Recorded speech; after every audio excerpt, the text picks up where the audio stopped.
Chapter 12. India after independence. 12. India after independence. A new and divided nation. When India became independent in August 1947, it faced a series of very great challenges. As a result of partition, 8 million refugees had come into the country from what was now Pakistan. These people had to be found homes and jobs. Then there was the problem of the princely states, almost 500 of them, each ruled by a Maharaja or a Nawab, each of whom had to be persuaded to join the new nation. The problems of the refugees and of the princely states had to be addressed immediately. In the longer term, the new nation had to adopt a political system that would best serve the hopes and expectations of its population. Fig. 1. Mahatma Gandhi's ashes being immersed in Allahabad, February 1948. India's population in 1947 was large, almost 345 million. It was also divided. There were divisions between high castes and low castes, between the majority Hindu community and Indians who practiced other faiths. The citizens of this vast land spoke many different languages, wore many different kinds of dress, ate different kinds of food, and practiced different professions. How could they be made to live together in one nation state? To the problem of unity was added the problem of development. At independence, the vast majority of Indians lived in the villages. Farmers and peasants depended on the monsoon for their survival. So did the non-farm sector of the rural economy, for if the crops failed, barbers, carpenters, weavers and other service groups would not get paid for their services either. In the cities, factory workers lived in crowded slums with little access to education or health care. Clearly, the new nation had to lift its masses out of poverty by increasing the productivity of agriculture and by promoting new, job-creating industries. Unity and development had to go hand in hand.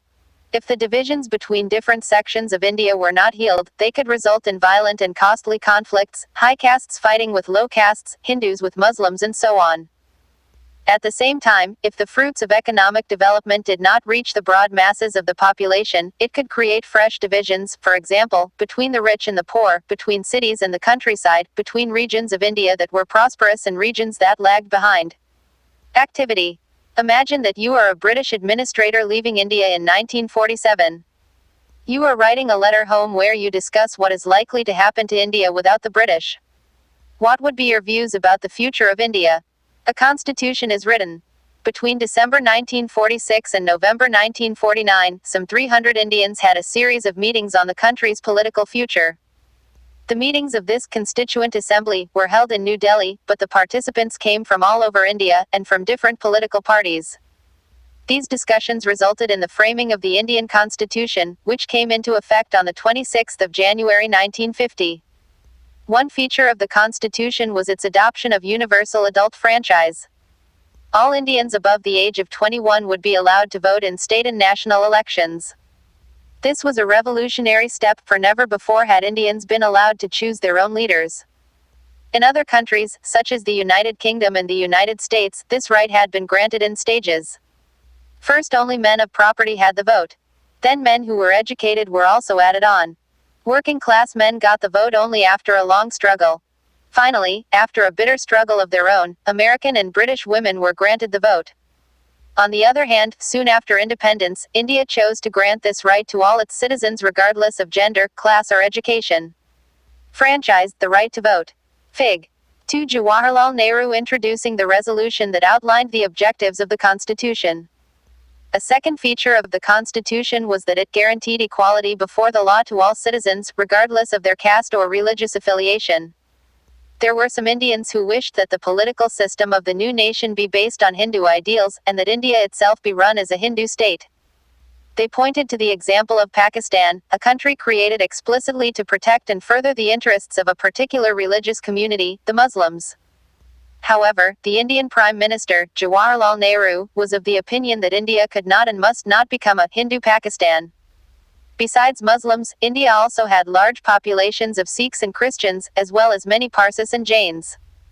Under the new constitution, they would have the same rights as Hindus, the same opportunities when it came to seeking jobs in government or the private sector, the same rights before the law. A third feature of the Constitution was that it offered special privileges for the poorest and most disadvantaged Indians. The practice of untouchability, described as its slur and a blot on the fair name of India, was abolished. Hindu temples, previously open to only the higher castes, were thrown open to all, including the former untouchables.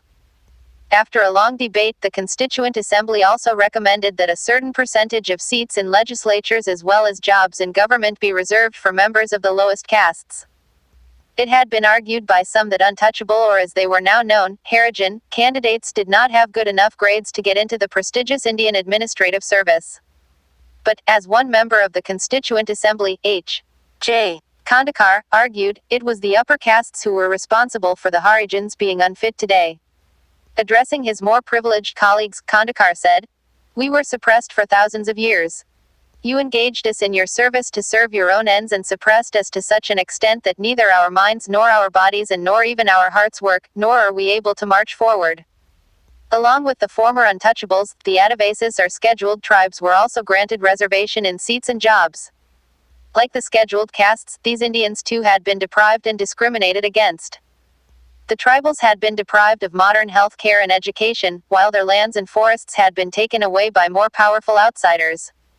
The new privileges granted them by the Constitution were meant to make amends for this. Source 1. We must give them security and rights.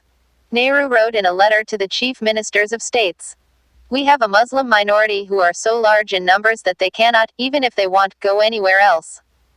That is a basic fact about which there can be no argument. Whatever the provocation from Pakistan and whatever the indignities and horrors inflicted on non-Muslims there, we have got to deal with this minority in a civilized manner. We must give them security and the rights of citizens in a democratic state. The Constituent Assembly spent many days discussing the powers of the central government versus those of the state governments.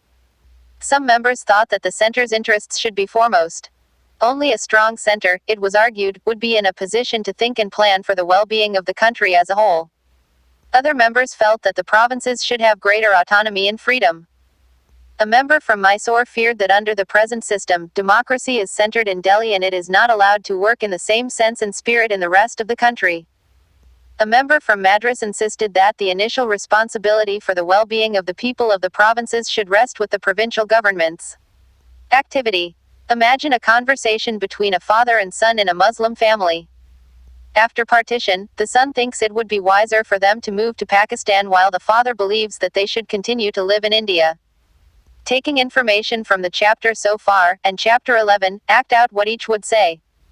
The Constitution sought to balance these competing claims by providing 3 lists of subjects.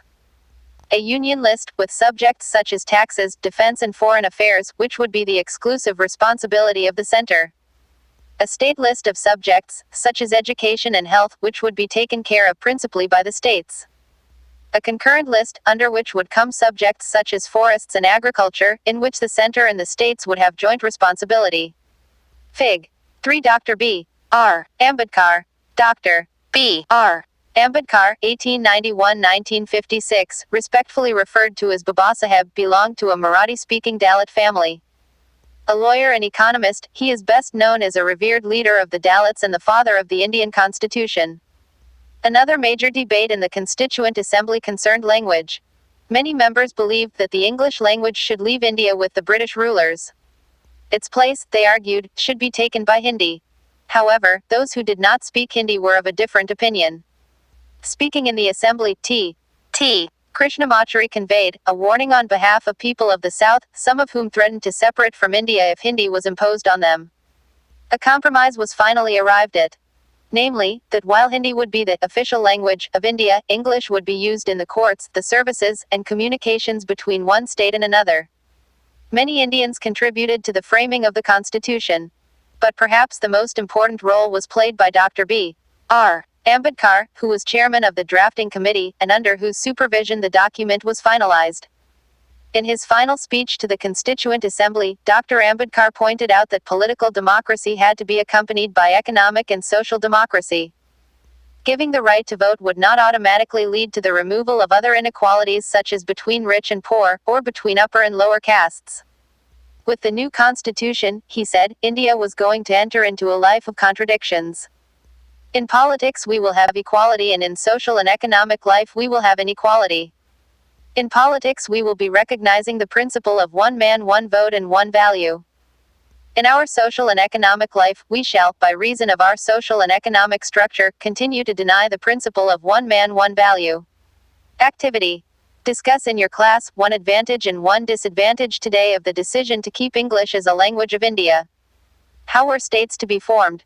Back in the 1920s, the Indian National Congress, the main party of the freedom struggle, had promised that once the country won independence, each major linguistic group would have its own province. However, after independence, the Congress did not take any steps to honor this promise. For India had been divided on the basis of religion. Despite the wishes and efforts of Mahatma Gandhi, freedom had come not to one nation but to two. As a result of the partition of India, more than 1 million people had been killed in riots between Hindus and Muslims. Could the country afford further divisions on the basis of language? Linguistic, relating to language. Both Prime Minister Nehru and Deputy Prime Minister Vallabhbhai Patel were against the creation of linguistic states. After the partition, Nehru said, disruptionist tendencies had come to the fore. To check them, the nation had to be strong and united. Or, as Patel put it, the first and last need of India at the present moment is that it should be made a nation. Everything which helps the growth of nationalism has to go forward and everything which throws obstacles in its way has to be rejected. We have applied this test to linguistic provinces also. And by this test, in our opinion, they cannot be supported. That the Congress leaders would now go back on their promise created great disappointment. The Kannada speakers, Malayalam speakers, the Marathi speakers, had all looked forward to having their own state. The strongest protests, however, came from the Telugu-speaking districts of what was the Madras Presidency. When Nehru went to campaign there during the general elections of 1952, he was met with black flags and slogans demanding, "We want Andhra." In October of that year, a veteran Gandhian named Patti Sriramulu went on a hunger strike demanding the formation of Andhra state to protect the interests of Telugu speakers. As the fast went on, it attracted much support. Hurdles and bans were observed in many towns. On the 15th of December 1952, 58 days into his fast, Patti Sriramulu died. As a newspaper put it, the news of the passing away of Sriramulu engulfed entire Andhra in chaos. The protests were so widespread and intense that the central government was forced to give in to the demand. Thus, on the 1st of October 1953, the new state of Andhra came into being, which subsequently became Andhra Pradesh. Fig. 4. Patti Sriramulu, the Gandhian leader who died fasting for a separate state for Telugu speakers. After the creation of Andhra, other linguistic communities also demanded their own separate states. A states reorganization commission was set up, which submitted its report in 1956, recommending the redrawing of district and provincial boundaries to form compact provinces of Assamese, Bengali, Oriya, Tamil, Malayalam, Kannada and Telugu speakers respectively. The large Hindi-speaking region of North India was also to be broken up into several states. A little later, in 1960, the bilingual state of Bombay was divided into separate states for Marathi and Gujarati speakers. In 1966, the state of Punjab was also divided into Punjab and Haryana, the former for the Punjabi speakers, who were also mostly Sikhs, the latter for the rest, who spoke not Punjabi but versions of FiveYear Hindi. The making of linguistic states. Fig. 5. Indian provinces and princely states before the 14th of August 1947. Fig. 5b. Indian states before the 1st of November 1956. Asterisk. A state ceased to be a princely state, as and when its prince agreed to merger with India or Pakistan or was defeated. But many of these states were retained as administrative units until the 31st of October 1956. Hence the category, erstwhile princely states, for the period 1947-48 to the 31st of October 1956. Fig. 5c. Indian states in 1975. Activity. Look at Figs. 5a, 5b, and 5c. Notice how the princely states disappear in 5b. Identify the new states that were formed in 1956 and later in the languages of these states. Fig. 6. The bridge on the Mahanadi River constructed to control the flow of water. Bridges and dams became the symbol of development in independent India. Planning for development. Lifting India and Indians out of poverty, and building a modern technical and industrial base were among the major objectives of the new nation. In 1950, the government set up a planning commission to help design and execute suitable policies for economic development. There was a broad agreement on what was called a mixed economy model. Here, both the state and the private sector would play important and complementary roles in increasing production and generating jobs. What, specifically, these roles were to be, which industries should be initiated by the state and which by the market, how to achieve a balance between the different regions and states, was to be defined by the Planning Commission. State, concerned with the government. Note that used in this sense, the word does not refer to the different states which are found in a country. Fig. 7. Work going on at the Gandhi Sagar Band. This was the first of the 4 dams built on the Chambal River in Madhya Pradesh. It was completed in 1960. In 1956, the second 5-year plan was formulated. This focused strongly on the development of heavy industries such as steel, and on the building of large dams. These sectors would be under the control of the state. This focus on heavy industry, and the effort at state regulation of the economy was to guide economic policy for the next few decades. This approach had many strong supporters but also some vocal critics. Some felt that it had put inadequate emphasis on agriculture. Others argued that it had neglected primary education. Still others believed that it had not taken account of the environmental implications of economic policies. As Mahatma Gandhi's follower Mira Ben wrote in 1949, by science and machinery mankind, may get huge returns for a time, but ultimately will come desolation. We have got to study nature's balance, and develop our lives within her laws, if we are to survive as a physically healthy and morally decent species. Source 2. Nehru on the 5-year plans. Prime Minister Jawaharlal Nehru was a great supporter of the planning process. He explained the ideals and purposes of planning in a series of letters he wrote to the chief ministers of the different states. In a letter of the 22nd of December 1952, he said that behind the first 5-year plan lies the conception of India's unity and of a mighty cooperative effort of all the peoples of India. We have to remember always that it is not merely the governmental machinery that counts in all this, but even more so the enthusiasm and cooperation of the people. Our people must have the sensation of partnership in a mighty enterprise, of being fellow travelers towards the next goal that they and we have set before us. The plan may be, and has to be, based on the calculations of economists, statisticians and the like, but figures and statistics, very important as they are, do not give life to the scheme. That breath of life comes in other ways, and it is for us now to make this plan, which is enshrined in cold print, something living, vital and dynamic, which captures the imagination of the people. Fig.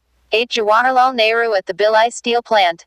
The Bhilai Steel Plant was set up with the help of the former Soviet Union in 1959. Located in the backward rural area of Chhattisgarh, it came to be seen as an important sign of the development of modern India after independence. Activity. Discuss in your class whether Mira Ben was right in her view that science and machinery would create problems for human beings. You may like to think about examples of the effects of industrial pollution and deforestation on the world today. The search for an independent foreign policy. Fig. 9. Jawaharlal Nehru and Krishna Menon arriving at the United Nations. Krishna Menon led the Indian delegation to the UN between 1952 and 1962 and argued for a policy of non-alignment. India gained freedom soon after the devastations of the Second World War. At that time a new international body, the United Nations, formed in 1945 was in its infancy. The 1950s and 1960s saw the emergence of the Cold War, that is, power rivalries and ideological conflicts between the USA and the USSR, with both countries creating military alliances. This was also the period when colonial empires were collapsing and many countries were attaining independence. Prime Minister Jawaharlal Nehru, who was also the Foreign Minister of newly independent India, developed Free India's foreign policy in this context. Non-alignment formed the bedrock of this foreign policy. Led by statesmen from Egypt, Yugoslavia, Indonesia, Ghana and India, the non-aligned movement urged countries not to join either of the two major alliances. But this policy of staying away from alliances was not a matter of remaining isolated or neutral. The former means remaining aloof from world affairs, whereas non-aligned countries such as India played an active role in mediating between the American and Soviet alliances. They tried to prevent war, often taking a humanitarian and moral stand against war. However, for one reason or another, many non-aligned countries including India got involved in wars. By the 1970s, a large number of countries had joined the non-aligned movement. Fig. 10 leaders of Asian and African countries meet at Bandung, Indonesia 1955. Over 29 newly independent states participated in this famous conference to discuss how Afro-Asian nations could continue to oppose colonialism and Western domination. The nation, 60 years on.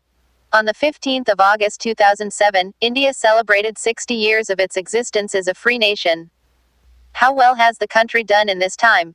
And to what extent has it fulfilled the ideals set out in its constitution? That India is still united, and that it is still democratic, are achievements that we might justly be proud of. Many foreign observers had felt that India could not survive as a single country, that it would break up into many parts, with each region or linguistic group seeking to form a nation of its own. Others believed that it would come under military rule.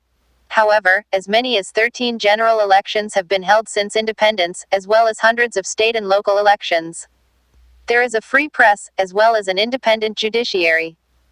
Finally, the fact that people speak different languages or practice different faiths has not come in the way of national unity. Fig. 11 Dharavi in Bombay is one of the world's largest slums. Notice the high-rise buildings in the background.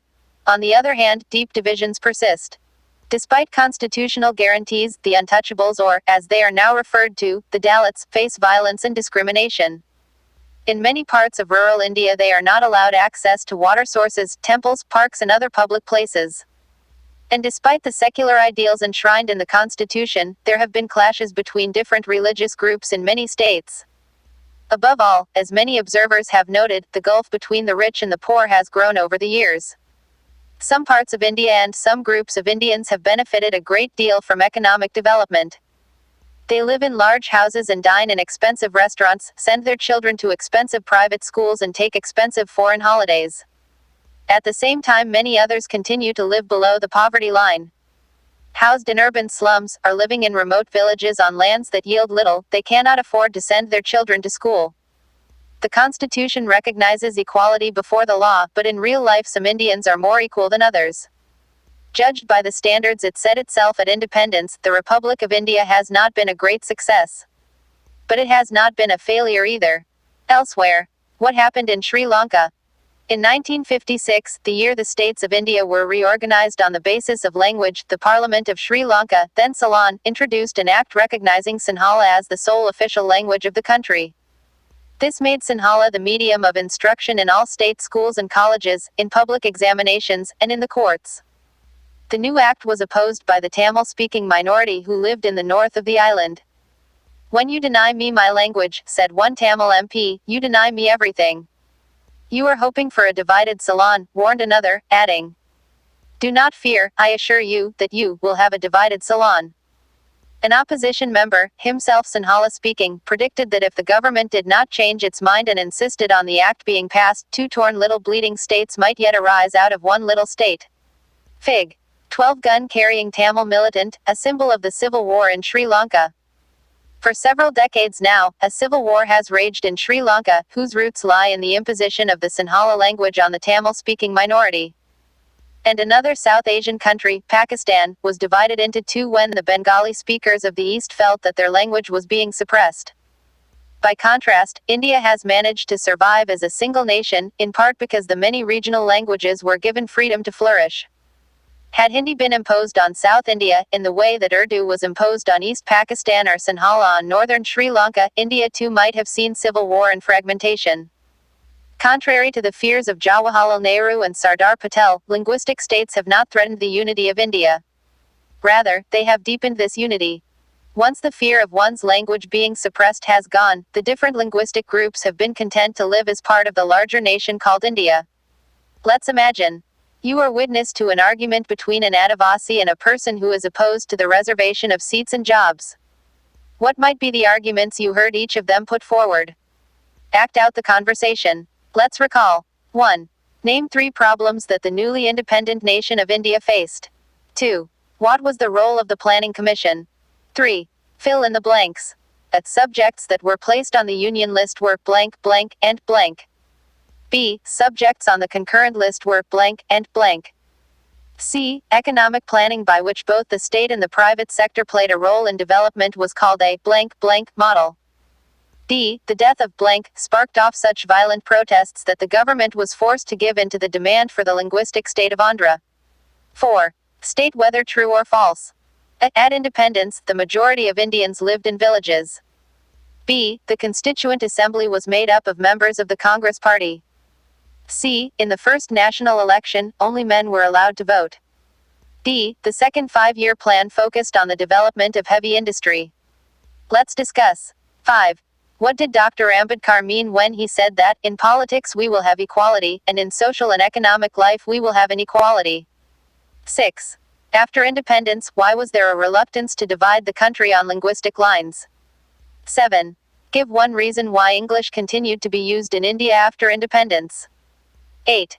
How was the economic development of India visualized in the early decades after independence? Let's do. 9. Who was Miraben? Find out more about her life and her ideas. 10. Find out more about the language divisions in Pakistan that led to the creation of the new nation of Bangladesh. How did Bangladesh achieve independence from Pakistan? Credits. Institutions. The Al-Kazi Foundation for the Arts, ch. 5 Fig. 11. ch. 6 Figs. 3, 7. The Ajan Archive and Library Collection, Mumbai, ch. 7 Figs. 1, 8.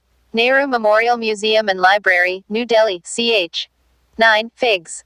4, 5, 7, 13. ch. 12 Figs. 1, 2, 4, 6, 7, 9.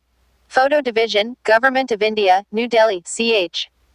11 Fig. 20. ch. 12 Figs. 3, 10. Journals. The Illustrated London News, ch. 9 Fig. 15. Books. Aman Nath and J. Vithalani, Horizons. The Tata India Century, 1904-2004, ch. 7 Figs. 10, 14, 15. C. A. Bailey, ed. An Illustrated History of Modern India, 1600-1947, ch. 7 Fig. 11. ch. 8 Figs. 2, 4, 6. ch. 10 Figs. 6, 7, 17, 22.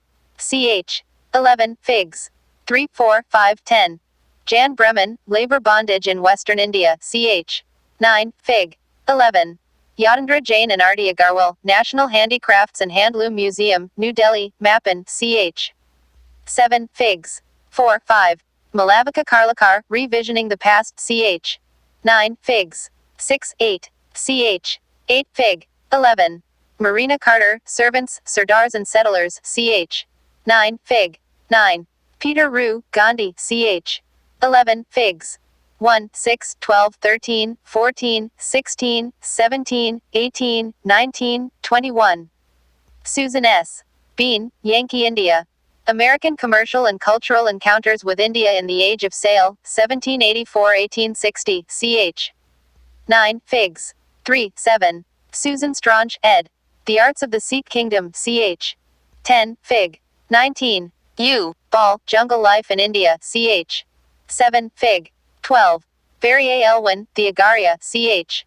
7 Fig. 13. Textile